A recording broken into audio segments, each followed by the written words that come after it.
Assalamualaikum warahmatullahi wabarakatuh. Selamat berjumpa kembali dengan saya, Vini Indriasari.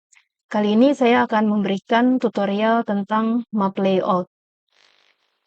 Menurut definisi dari Wikipedia, map layout adalah bagian dari desain kartografi yang melibatkan penyatuan berbagai elemen-elemen peta dalam satu halaman. Map layout ini mencakup gambar petanya itu sendiri, disertai dengan judul, legenda, indikator skala, peta inset, dan elemen-elemen lainnya. Berikut adalah beberapa contoh elemen-elemen dalam map layout. Pertama, ada peta utama, dan kemudian judul dari petanya. Lalu ada peta inset, yang memperlihatkan lokasi area di peta utama pada lingkup yang lebih besar. Lalu ada juga legenda peta, yang memberikan keterangan dari simbol-simbol yang digunakan dalam peta. Kemudian ada indikator skala, bisa dalam bentuk skala batang ataupun skala garis. Lalu ada petunjuk arah utara. Lalu ada juga garis-garis lintang bujur ataupun sistem koordinat lainnya. Dan kita juga bisa menambahkan teks lain, misalnya informasi tentang pembuat peta. Dalam tutorial ini saya menggunakan ArcGIS Desktop versi 10.82.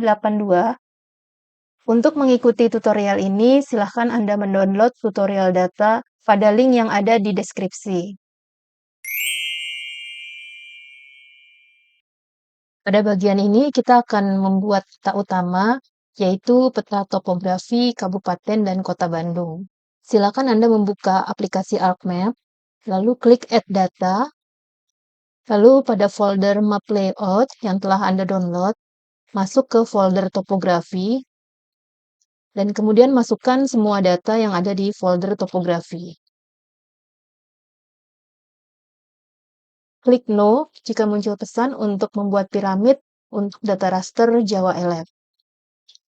Kita simpan dulu dokumen ArcMap kita, klik Save.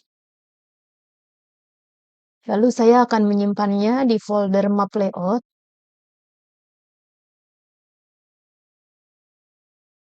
Dan akan saya beri nama topografi.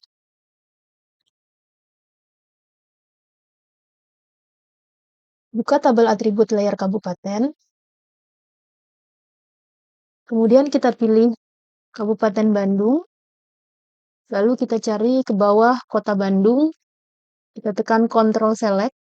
Ya, pastikan Anda memilih Bandung dan Kota Bandung saja. Lalu kita tutup. Nah, kemudian kita simpan dua poligon Kabupaten Bandung dan Kota Bandung ini sebagai save file baru. Kita klik kanan, data, export data, klik tombol browse, lalu outputnya akan saya simpan di folder map layout, dan akan saya beri nama Bandung, dan formatnya saya pilih shapefile. Klik save. Oke. Yes, untuk menambahkan ke ArcMap. Clear selection. Buka properti data frame. Double klik pada nama data frame yang ada tulisan layers ini. Lalu klik tab data frame. Lalu di bagian clip option, pilih clip to shape. Lalu klik specify shape.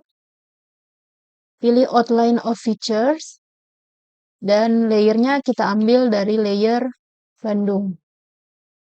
Kemudian klik OK. Nah, kemudian klik exclude layers. Lalu kita pilih kabupaten. Close. Lalu klik OK. Jadi yang kita lakukan tadi adalah kita memotong semua layer mengikuti bentuk poligon wilayah Kabupaten dan Kota Bandung yang ada di layer Bandung, kecuali untuk layer Kabupaten itu tetap ditampilkan secara utuh. Pemotongan ini hanya untuk visualisasi di data frame saja, jadi tidak benar-benar memotong datanya. Saya zoom ke area Bandung. Nah, jadi kita bisa melihat untuk layer kota kemudian layer pelabuhan, layer jalan, sungai, kemudian danau, dan elevasi ini dipotong sesuai dengan bentuk poligon wilayah Kota Bandung yang ada di layer Bandung ini. Sekarang kita susun urutan layer di table of content ini. Dari paling atas adalah layer pelabuhan, kemudian layer kota, selanjutnya layer jalan, lalu sungai, lalu danau, lalu layer Bandung, lalu layer Jawa LF, dan paling bawah adalah layer kabupaten. Buka toolbar labeling. Di area toolbar, klik kanan, lalu pilih labeling. Oke, saya letakkan di atas toolbarnya. Lalu pilih menu labeling, kemudian aktifkan Use Maplex Label Engine. Dengan mengaktifkan Maplex Label Engine ini, maka akan lebih banyak pilihan untuk mengatur format label, style label, dan placement label. Sekarang kita akan mengatur tampilan layer pada peta ini satu persatu, mulai dari layer Bandung. Buka properti layer Bandung, klik tab simbologi, klik simbol. Untuk layer Bandung ini kita gunakan simbol hollow. Jadi simbol hollow ini hanya menampilkan outline-nya saja, sehingga layer elevasi yang ada di bawah layer Bandung ini bisa terlihat. Lalu untuk outline-nya kita akan ubah juga, klik edit simbol, lalu klik outline, lalu cari simbol dash one long one short. Untuk warnanya hitam dan ketebalannya kita buat menjadi 2. Oke. Oke lagi. Oke. Nah, jadi dengan menggunakan fill hollow pada layer Bandung, kita bisa melihat layer Jawa LF yang ada di bawahnya. Selanjutnya kita buka properti layer kabupaten. Lalu di tab simbologi, klik simbol. Dan untuk warnanya, kita gunakan warna gray 10%. Lalu klik OK. Lalu klik tab labels. Dan centang pilihan label features. Untuk ukuran hurufnya kita buat menjadi 10. Lalu warnanya kita gunakan warna coklat. Misalnya raw amber ini. Lalu klik placement properties. Dan centang pilihan spread characters. Supaya huruf-huruf label nama kabupaten atau kotanya ini akan disebar sesuai dengan luas wilayah poligon dari kabupaten atau kota tersebut. Klik OK. Nah, seperti ini tampilannya. Anda bisa melihat bahwa jarak antar huruf di setiap label itu berbeda-beda, tergantung dari luas wilayah poligon kabupaten atau kotanya. Sekarang untuk layer Jawa LF, kita buka propertinya. Kita ganti nama layernya menjadi elevasi. Lalu klik tab simbologi. Kita gunakan metode classify. Yes. Untuk metode klasifikasinya, kita biarkan menggunakan natural breaks. Hanya jumlah kelasnya kita ganti menjadi 8. Lalu untuk color ramp-nya, kita pilih gradasi hijau, kuning, merah. Yang ini. Perhatikan bahwa pada simbologi ini terdapat nilai negatif. Kita ingin menyembunyikan nilai negatif, sehingga kita hanya ingin menampilkan data elevasi yang di atas 0 saja. Klik tombol classify, kemudian klik exclusion.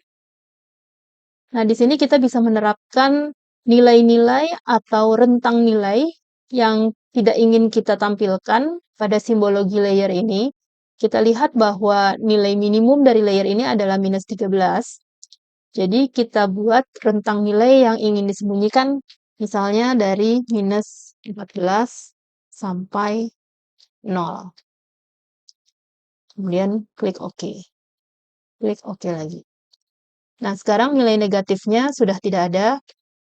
Lalu kita lihat di sini bahwa nilai elevasi ini memiliki banyak digit di belakang koma.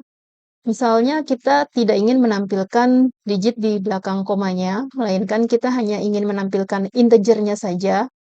Maka kita bisa select semua kelas.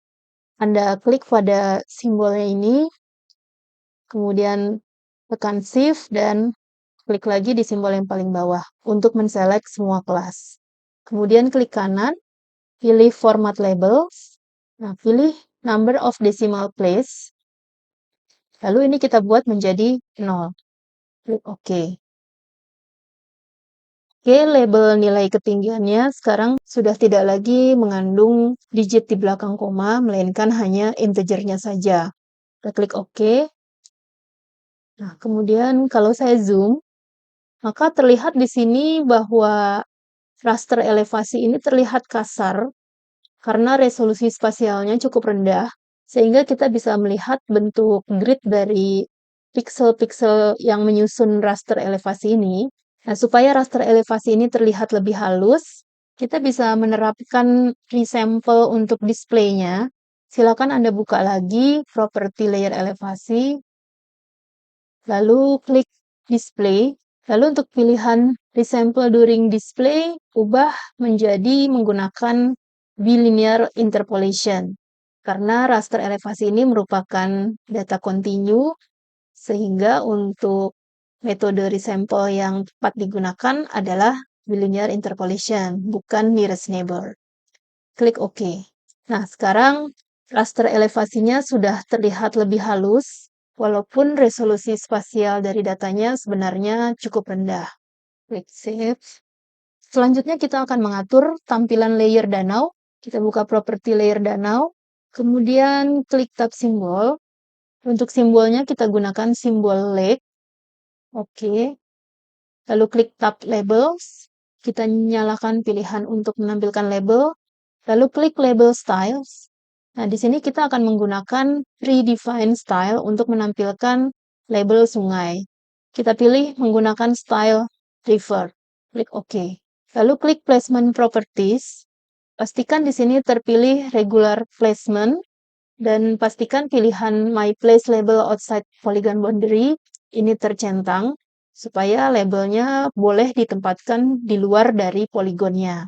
Ini untuk berjaga-jaga kalau ada danau yang terlalu kecil sehingga teks label nama danaunya tidak akan cukup jika harus ditampilkan di dalam poligon danau tersebut. Klik OK. Klik OK lagi. Nah, jadi di sini kita lihat untuk beberapa danau yang ada di wilayah Bandung itu labelnya diletakkan di luar dari poligon danaunya, seperti Waduk Saguling ini. Kemudian di bawah ini ada situ Cileunca dan Waduk Cipanunjang. Saya zoom ke wilayah Bandung. Sekarang kita atur tampilan untuk layer sungai. Double klik untuk buka properti layer sungai. Klik tab simbologi, klik simbol, lalu kita gunakan simbol river, klik tab labels. Nah, untuk label sungai kita akan menggunakan predefined label, klik label styles, lalu cari style river. Oke.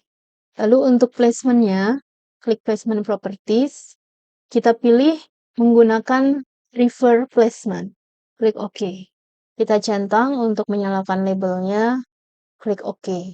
Nah, jadi untuk sungai ini, posisi labelnya akan ditempatkan mengikuti bentuk dari sungainya. Kembali ke extend sebelumnya. Sekarang kita akan atur simbologi untuk layer jalan. Double klik layer jalan, klik tab simbologi, lalu kita tampilkan layer jalan ini berdasarkan kelasnya. Jadi kita pilih kategoris, kemudian value field-nya pastikan terpilih kelas, klik add all values, Ya, jadi di data jalan ini hanya ada 3 kelas jalan, yaitu primary road, secondary road, dan unknown. Untuk primary road, kita ganti labelnya menjadi jalan primer.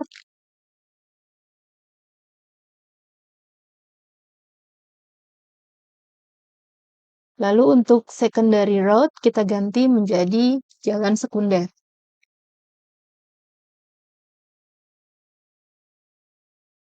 Dan untuk unknown, kita ganti labelnya menjadi jalan lain. Sekarang kita akan mengubah simbol garisnya. Kita klik untuk simbol primary road. Untuk primary road ini, misalkan kita gunakan warna merah dengan ketebalan 2. Oke. Lalu untuk secondary road, kita gunakan misalnya warna merah muda dan ketebalannya 1,5. Oke. Lalu untuk jalan lain, kita gunakan warna coklat dan ketebalannya 1. Oke. Lalu untuk label heading, kita ganti menjadi kelas. Dan kita matikan pilihan untuk menampilkan all other values. Klik OK. Nah, jadi hasilnya seperti ini. Data jalan ini ditampilkan berdasarkan kelasnya yang terdiri dari 3 kelas, yaitu jalan primer, jalan sekunder, dan jalan lain. Sekarang untuk layer kota, double klik layer kota. Untuk simbolnya, klik simbol. Kita gunakan lingkaran, lalu kita buat warna putih, dan ukurannya 8. Oke, lalu klik tab labels, kita nyalakan labelnya. Lalu supaya label nama kota ini bisa terlihat jelas, kita akan menggunakan mask halo. Jadi klik tombol simbol, kemudian klik edit simbol, lalu pilih tab mask, dan aktifkan style halo. Oke. Oke. Jadi dengan mengaktifkan mask halo, label nama kotanya ini bisa terlihat jelas di background layer elevasi yang warnanya bervariasi. Terakhir, layer pelabuhan. Kita double klik layernya, lalu klik tab simbologi, klik simbol. Nah, untuk simbolnya kita cari simbol airport. Lalu scroll ke bagian bawah. Ini ada public signs, airport transportation, kita pilih yang ini. Dan ukurannya kita buat lebih kecil menjadi 12 saja.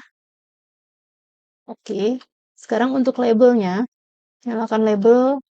Untuk fontnya kita gunakan warna merah gelap. Misalnya saya ambil yang ini. Terlihat di sini ada 2 airport, yaitu Hussein Sastra Negara dan Airport Sulaiman. Klik save. Pada bagian kedua ini kita akan membuat data inset yang memperlihatkan lokasi wilayah Bandung pada Pulau Jawa. Pertama kita akan membuat data frame baru. Klik insert, data frame. Jadi peta inset akan kita buat di data frame yang kedua ini. Nah, data frame yang pertama ini kita rename menjadi main map.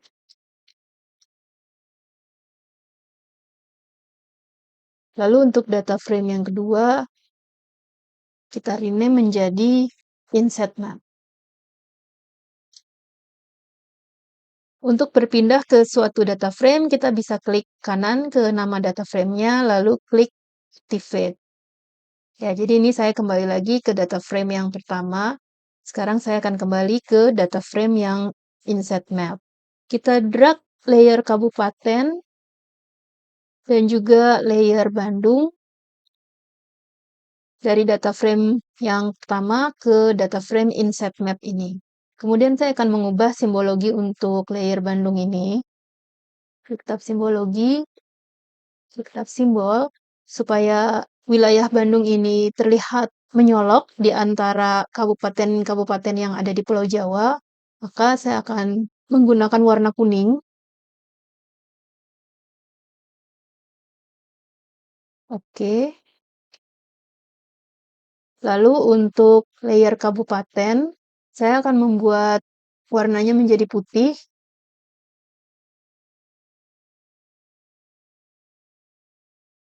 Dan untuk labelnya akan saya matikan. Lalu warna latar dari peta inset ini akan saya ubah menjadi biru untuk memberikan kesan laut. Jadi saya buka properti data frame-nya, lalu klik tab frame, lalu untuk background-nya ini pilih light blue. Klik OK.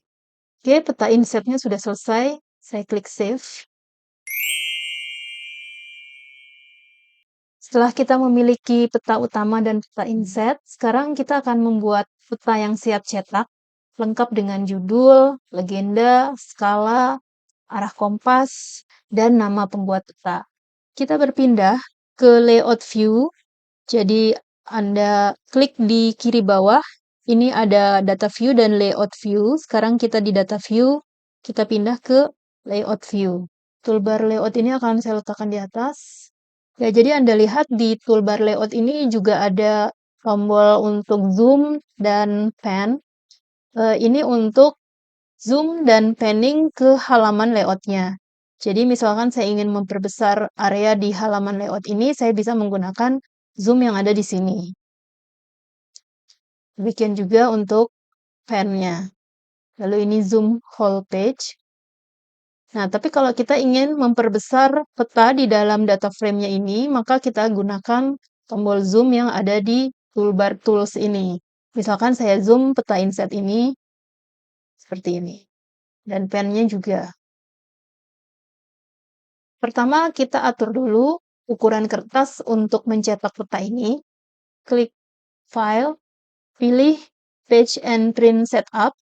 Lalu untuk size-nya kita gunakan ukuran A4. Dan orientation-nya pastikan terpilih Portrait. Klik OK. Untuk memudahkan kita mengatur elemen-elemen peta di halaman peta ini, kita bisa menggunakan garis bantu.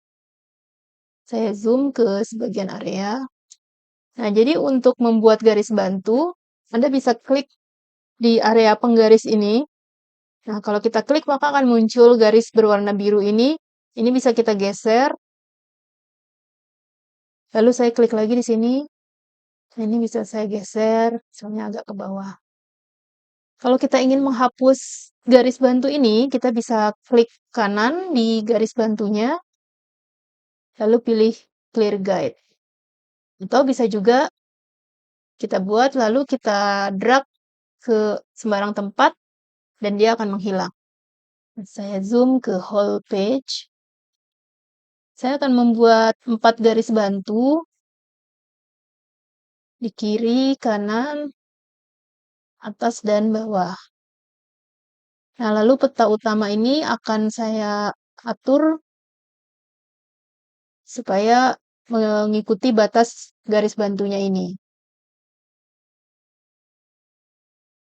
Jika penggaris ini tidak tampak, Anda bisa menampilkan penggaris ini dengan memilih menu View, kemudian pilih Rulers. Ya, lalu untuk peta inset-nya akan saya letakkan di atas, dan saya buat ukurannya menjadi lebih kecil. Ya, mungkin ini saya buat lebih ke bawah, supaya kita bisa meletakkan judul nantinya di atas. Peta inset-nya juga saya turunkan.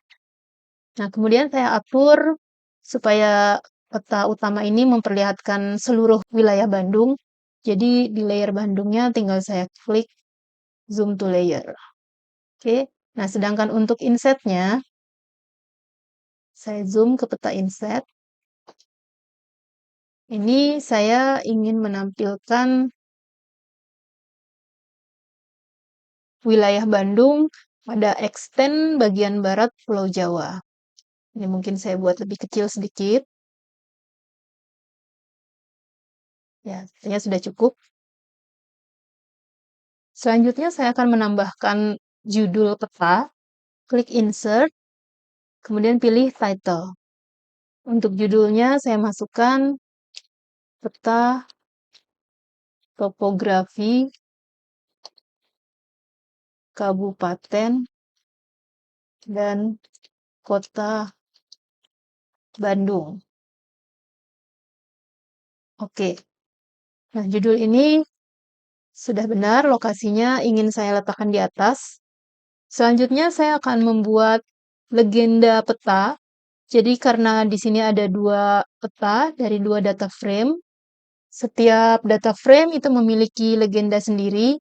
Ya, pastikan ketika Anda membuat legenda, ini data frame yang peta utama dalam posisi terpilih. Ya, karena kita akan membuat legenda dari peta yang utama ini, bukan dari peta inset. Klik Insert, Legend. Untuk legenda ini, yang ingin kita tampilkan adalah semua layer, kecuali layer Bandung dan layer kabupaten. Ya, jadi pastikan yang legend items di sebelah kanan ini hanya ada layer pelabuhan, kota, jalan, sungai, danau, dan elevasi saja. Oke, kita klik next terus sampai selesai, karena kita akan mengatur tampilan lainnya setelah kita membuat legendanya. Nah, legendanya sekarang seperti ini. Kita akan membuat tampilan legenda ini menjadi lebih rapi dan lebih jelas terlihat. Untuk mengatur tampilan legendanya, silahkan di double klik legendanya. Klik tab General. Kita ubah title-nya menjadi legenda. Lalu klik Apply. Nah, perhatikan di sini judulnya sudah berubah menjadi legenda. Lalu klik tab Frame. Kita ubah background color-nya menggunakan warna yellow. Klik Apply. Lalu supaya teksnya ini tidak terlalu rapat dengan garis batas legendanya, kita buat nilai gap untuk X dan Y ini adalah 10. Klik Apply. Ya, jadi gap ini untuk mengatur spasi dari border ke teks di dalamnya. Lalu agar lebih menarik, kita bisa menggunakan shadow. Untuk drop shadow, kita gunakan warna sand. Dan offsetnya kita perkecil menjadi 5 saja. Jadi 5 untuk X dan minus 5 untuk Y. Klik Apply. Nah, jadi sekarang kotak legendanya memiliki shadow. Lalu kita mungkin bisa mengatur supaya legenda ini ditampilkan dalam 2 kolom, jadi tidak terlalu memanjang ke bawah. Kita klik tab Items. Kemudian untuk item elevasi, nah ini kita centang pilihan Place Items in a New Column. Apply. Sehingga sekarang legendanya dibuat dalam 2 kolom, dan di kolom kedua itu hanya ada legenda untuk layer elevasi. Di legenda layer elevasi ini ada tulisan value. Kita ingin menghilangkan tulisan ini. Jadi untuk legenda ini terdiri dari layer name, heading, dan label. Elevasi ini adalah layer name-nya, kemudian value ini adalah heading, dan nilai-nilai ini adalah labelnya. Nah, supaya kita bisa menghilangkan tulisan value ini, maka kita bisa mengatur stylenya. Jadi klik item elevasi dan kemudian klik style. Pilih stylenya itu yang hanya menampilkan layer name dan label saja. Ya, kita pilih yang ini. Sehingga headingnya tidak ikut dimunculkan. Klik OK. Kita lihat hasilnya. Apply. Nah, jadi sekarang tulisan value-nya tadi sudah hilang. Lalu untuk jalan, ini juga kita hanya ingin menampilkan simbol dan labelnya saja. Kita tidak ingin menampilkan layer name-nya ataupun heading-nya. Jadi jalan ini adalah layer name dan kelas ini adalah heading. Nah, jadi kita klik item jalan, kemudian klik style. Nah, untuk jalan ini kita pilih stylenya itu yang hanya menampilkan label saja, yaitu yang ini. klik OK. Apply. Nah, jadi sekarang untuk jalan itu hanya ditampilkan simbol dan labelnya saja. Oke, untuk tampilan legenda ini sudah cukup rapi. Klik OK. Tinggal sekarang kita atur posisinya, saya akan letakkan di bawah, dan mungkin ukurannya akan saya buat lebih kecil, supaya tidak menutupi peta utamanya. Nah, mungkin peta utamanya bisa saya geser sedikit ke atas. Selanjutnya kita akan menambahkan garis skala. Jadi klik Insert, pilih Scale Bar, lalu pilih yang Style Alternating Scale Bar 1. Klik OK. Oke, saya letakkan di bawah. Saya zoom ke area scale bar-nya. Nah, scale bar ini akan saya rapikan. Jadi untuk mengubah tampilan dari scale bar ini, silakan double klik scale bar-nya. Pertama saya akan mengatur division-nya. Jadi terlihat di sini ada 4 division, di mana first division-nya itu dibagi lagi menjadi 4 subdivision. Saya akan menghilangkan subdivision ini. Jadi untuk number of subdivision itu saya buat 1, klik apply. Nah, jadi seperti ini. Dan untuk satuannya, saya akan mengubah dari miles menjadi kilometers. Klik apply. Lalu supaya tidak terlalu panjang, label kilometersnya ini akan saya singkat menjadi km saja. Jadi untuk label, saya buat menjadi km. Apply. Untuk labelnya sudah oke. Sekarang untuk angka-angka yang ada di atas garis skalanya ini sepertinya masih menampilkan angka subdivision. Jadi ini akan saya hilangkan. Kita klik tab Numbers and Mark. Nah, kemudian untuk frekuensi numbers-nya ini, pilih hanya division saja. Klik Apply. Jadi untuk angka-angka di garis skala ini hanya akan ditampilkan pada batas division saja. Klik OK. Jadi saya atur ukurannya, saya perkecil sedikit.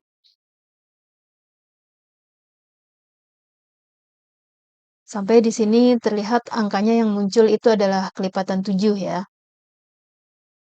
Zoom ke whole page. Selanjutnya saya akan menambahkan tanda panah utara. Kita klik Insert, North Arrow.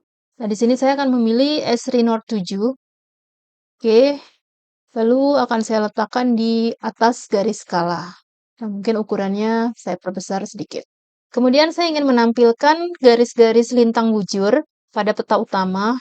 Buka properti data frame main map, lalu klik tab grids. Nah, klik new grid untuk membuat garis lintang bujur. Di sini yang akan kita buat adalah graticule. Kita klik next saja terus sampai selesai. Nanti kita bisa atur lebih lanjut agar tampilannya sesuai dengan yang kita inginkan. Klik finish. Lalu klik OK. Oke, saya zoom ke area peta utama. Anda mungkin melihat bahwa garis-garis lintang bujur ini juga ikut terpotong dengan poligon wilayah Bandung. Agar garis lintang bujur ini tidak ikut terpotong, maka kita bisa set di properti peta utama, lalu klik data frame. Nah, kalau ini pilihan clip, grips, dan graticule ini tercentang, ini silakan Anda uncheck, lalu klik OK. Ya, saya zoom full page. Nah, jadi sekarang garis-garis lintang bujurnya sudah diperlihatkan secara penuh di seluruh data frame. Nah, kita lihat bahwa interval garis lintang bujur ini tidak sama ya, yang vertikal dan horizontalnya. Kita buka lagi properti data frame main map, lalu klik grid.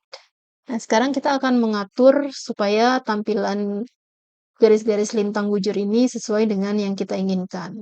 Klik properties. Pertama kita akan atur intervalnya, klik tab intervals. Nah, kita lihat di sini intervalnya untuk yang X itu adalah 0 derajat 10 menit, dan untuk yang Y ini adalah 1 derajat.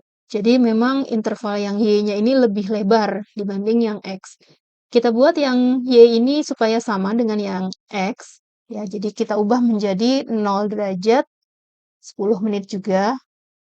Klik OK. Kita lihat dulu hasilnya. Ya, jadi sekarang intervalnya sudah sesuai dengan yang kita inginkan. Sekarang kita akan mengatur label koordinat yang ada di sekitar petanya ini. Jadi klik lagi properties. Sekarang kita klik tab Labels. Untuk label yang di samping kiri dan kanan, saya ingin membuatnya vertikal, ya, maka untuk pilihan label orientation, vertical labels ini saya pilih left dan right. Klik OK. Kita lihat dulu hasilnya. Nah, jadi sekarang label yang di kiri dan kanan sudah dibuat vertikal. Untuk garis-garis gridnya, saya ingin mengubah warnanya menjadi biru. Klik Properties, lalu klik Tab Lines, kita klik Symbols, dan warnanya saya akan menggunakan warna biru tua. Oke. Oke lagi, sampai sini klik Apply. Nah, sekarang garis-garis gridnya sudah berubah warnanya menjadi biru. Saya tutup dulu, saya zoom petanya supaya lebih jelas terlihat label garis-garis lintang bujurnya. Saya buka lagi properti data frame peta utama. Nah, di sini terlihat ada tanda tik ya, di luar data frame peta utama ini. Ini ingin saya hilangkan. Jadi saya klik Properties, lalu klik Tab Access. Nah, di bagian pilihan Major Division Text ini saya matikan semua di top, left, bottom, dan right. Oke. Apply. Ya, tanda tiknya sudah hilang. Nah, sekarang untuk labelnya ini mungkin terlihat terlalu kecil. Jadi saya buka lagi properti grid-nya, kemudian klik tab labels. Labelnya saya buat lebih besar, ukuran fontnya menjadi 8. Dan labelnya mungkin terlihat terlalu jauh jaraknya dari peta. Maka untuk label offsetnya ini kita buat menjadi 2 points. Lalu klik OK, apply. Nah, jadi sekarang labelnya sudah terlihat lebih besar hurufnya dan juga lebih dekat ke petanya. Zoom to whole page. Elemen terakhir yang akan saya tambahkan adalah nama pembuat peta. Jadi saya klik Insert Text. Ya, ini teksnya ada di tengah ya. Nah, di sini teksnya saya double klik. Nah, kemudian di sini saya tuliskan misalnya nama,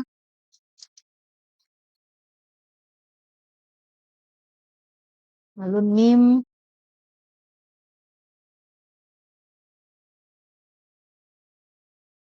dan universitas.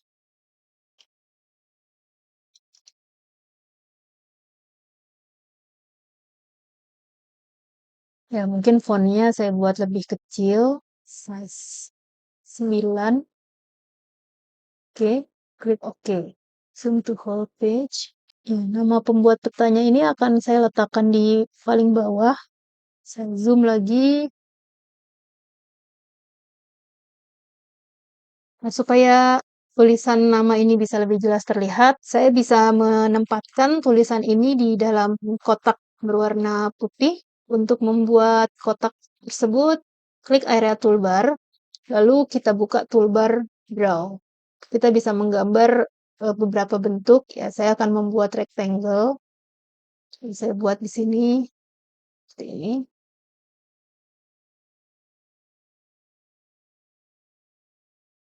Saya set warnanya putih.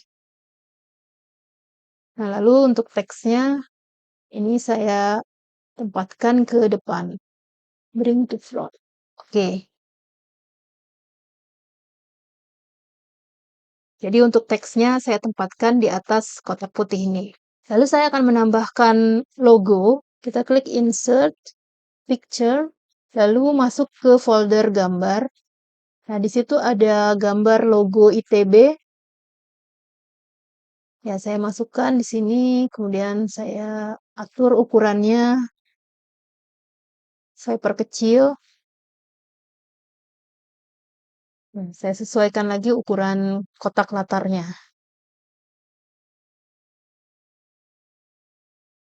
Klik Save. Oke, jadi peta kita sudah selesai. Setelah Anda membuat peta yang siap cetak seperti ini, peta ini bisa Anda ekspor ke beberapa format. Jadi untuk mengekspor, Anda bisa pilih File, Export Map. Nah, di sini Anda bisa memilih tipe file untuk outputnya. Jadi di sini ada berbagai pilihan, ada format vektor ataupun raster, Anda bisa ekspor ke file PDF, atau Anda bisa ekspor sebagai file gambar seperti JPEG, PNG, TIFF, atau GIF. Anda juga bisa ekspor sebagai file vektor seperti IMF atau IPS. Jika Anda ingin memasukkan gambar peta ini ke dalam dokumen Word misalnya, maka saya sarankan Anda menggunakan format IMF, supaya tampilan gambar tersebut akan tampak halus ketika dicetak. Tapi kalau Anda ingin membagikan peta ini di web, maka saya sarankan menggunakan format image seperti JPEG, PNG, atau TIFF. Anda bisa mengekspor seluruh halaman peta ataupun hanya bagian yang mengandung grafik elemen-elemen petanya saja. Jadi misalkan halaman peta ini tidak penuh, hanya terisi setengah, Anda bisa klik outputnya itu sehingga hanya berisi grafik extend-nya saja, tidak memuat seluruh halaman peta. Oke, untuk ekspor ini Anda silakan coba-coba sendiri. Saya akan mengakhiri tutorial ini sampai di sini saja. Demikian tutorial dari saya, semoga bermanfaat. Terima kasih.